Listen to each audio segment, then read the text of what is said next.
Hello à tous, j'espère que vous allez bien. Donc dans cette petite vidéo, je voudrais juste vous donner des petits conseils pour gérer votre oral le jour J en découpant cette vidéo en 3 phases. Donc ce qu'il faut faire avant de prendre la parole, ce qu'il faut faire au moment où vous soutenez votre mémoire et ce qu'il faut faire au moment des questions et échanges avec le jury. C'est parti! Étape 1, donc avant de prendre la parole, le premier point super important, c'est d'arriver à l'heure. Ça peut paraître un peu bateau, mais c'est quand même super important pour faire une bonne impression. Ça vous permet aussi d'éviter du stress. Donc quand je dis arriver à l'heure, c'est ne pas arriver pile pour le moment de la soutenance, ce serait arriver un quart d'heure avant, comme ça vous avez le temps de ne pas chercher la salle si jamais vous ne savez pas où c'est, vous avez le temps de tester votre matériel et vous êtes serein. Pensez aussi à venir avec une tenue appropriée et sobre. Inconsciemment, ça peut influencer le jury et l'image qu'il se fait de vous. Même si cette tenue doit être en accord avec vous-même et aussi avec les vêtements avec lesquels votre directeur est habitué à vous voir. Mais vous devez quand même donner une bonne image de vous. La première impression, elle passe par votre tenue vestimentaire, mais aussi par ce que vous pouvez dégager. Donc votre posture, les expressions de votre visage. Donc n'hésitez pas à sourire, ça mettra votre auditoire dans de bonnes conditions. Si vous avez repéré trop de coquilles dans la version écrite de votre mémoire et que vous avez peur qu'on vous fasse des réflexions sur ce point, pensez à apporter et distribuer un erratum aux différents membres du jury. J'ai fait une vidéo là-dessus, je vous ai mis le lien dans la description. Donc, il faut aussi penser à tester votre PowerPoint, si vous en avez un, avant le début de votre soutenance pour vérifier qu'il fonctionne bien.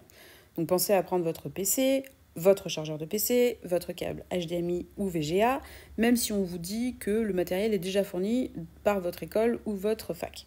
Dans le pire des cas, ça ne servira à rien, mais au moins, cela vous évitera un stress supplémentaire. De la même manière, si vous avez un PowerPoint, pensez à l'enregistrer dans différents formats sur votre clé USB, juste au cas où. Donc, format PowerPoint, format PDF. Deuxième étape dans le cadre de cette soutenance, donc des petits conseils à partir du moment où vous commencez votre oral. Quand vous commencez votre présentation, déjà commencez par remercier les différents membres du jury d'être présents.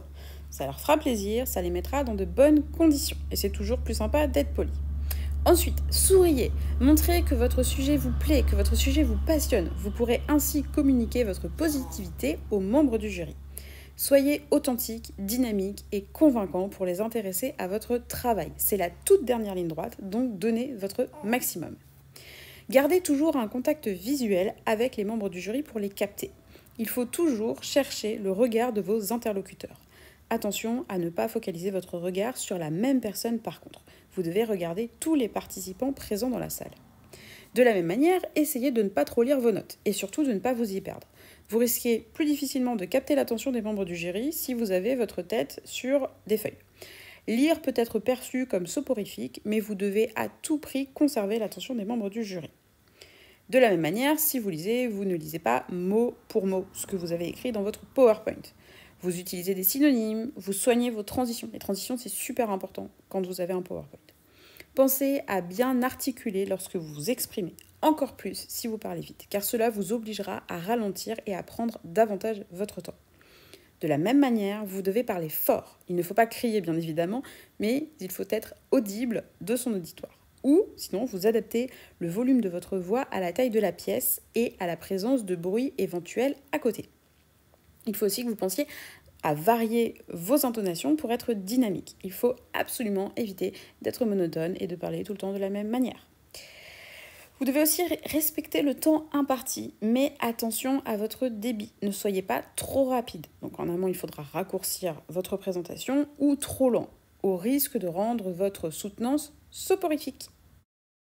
Enfin, dernière étape clé, le moment où vous échangez avec les membres du jury et où ils vous posent des questions. Donc, une fois que vous avez terminé votre oral, les membres du jury vont prendre la parole pour formuler des remarques, autant sur votre écrit que sur votre prestation orale. Et ils vont ensuite vous poser des questions. Il faut absolument que vous restiez dans une posture qui montre votre ouverture face à leurs remarques. Donc faites attention à votre langage non verbal. Ne soyez pas sur la défensive avec les bras croisés par exemple, ou en faisant la gueule. Concrètement, il faut pouvoir accepter la critique. Si on vous reproche de ne pas avoir parlé d'un auteur ou de ne pas avoir fait telle ou telle chose, ne le prenez pas mal. Si vous n'y avez pas pensé, énoncez-le clairement. N'essayez pas de vous trouver des excuses. Après, gardez à l'esprit que de toute façon, ils sont là pour vous titiller et qu'ils vous auront forcément des choses à dire sur votre travail, que rien n'est parfait, que tout peut être amélioré. Donc prenez ces critiques comme un moyen de progresser et non pas comme une attaque personnelle. Faites attention à ne pas couper la parole aux membres du jury lorsqu'ils vous interrogent, même si vous avez hâte de répondre à une question. Prenez votre temps pour répondre et assurez-vous qu'ils ont bien terminé de formuler leurs questions. D'ailleurs, soyez attentifs aux questions qu'on vous pose pour ne pas répondre à côté. Idéalement, vous pouvez même prendre des notes parce que des fois, il y a des professeurs qui posent des questions à rallonge et en fait, on arrive à la fin de la question et on ne se rappelle plus du début. Donc, vous pouvez penser à prendre des notes avec un stylo. En plus, ça fait sérieux. On se dit, bon, bah voilà, l'étudiant, il est à fond, il est super concentré sur ce que je dis, c'est génial. Quand vous répondez, pensez à argumenter de manière précise. Plus vous prendrez votre temps pour répondre aux questions, et moins les membres du jury auront le temps de vous poser des questions. Donc ne soyez pas trop rapide. Cool. Voilà, cette petite vidéo est terminée. J'espère que ces conseils vous permettront d'arriver sereinement le jour de votre oral, de ne pas vous poser trop de questions, de ne pas vous prendre la tête. C'est la dernière ligne droite, donnez tout, ça va forcément bien se passer. Soyez souriant, dynamique et vous verrez, ça va être chouette. Profitez-en bien et puis bon courage.